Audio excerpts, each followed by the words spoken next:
प्रसिद्ध मकर मेला बारहाटीपुरा सबुज बनानी पहाड़ और पर्वत रे भरपूर ही केन्दुझर जिला सते जेपरी माँ धरणी सौंदर्य सजई रखी जिलाटी जिले में घटगाँ माँ तारिणी पीठ ठारू प्राय 8 ରୁ 10 किलोमीटर दूर में बारहाटीपुरा ग्राम।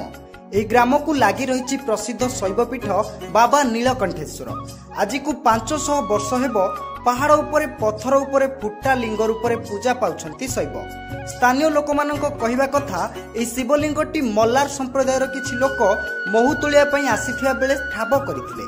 सेही दिन ठारू बाबा एठारे पूजा पाउछंती। एही बारहाटीपुरा ग्रामवासी सहायतार प्रसिद्ध विराट मकर यात्रा अनुष्ठित होई आसुछि।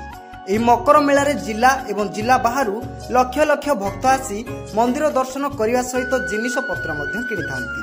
एही मेला विशेष आकर्षण हेउछि पहाड़र बहु चर्चित गुंफा। तेबे एही मेला रे मकर संक्रांति ठारू 15 दिन पर्यंत ग्रामवासी सहायतार प्रतिवर्ष पालन करा जाय थाए।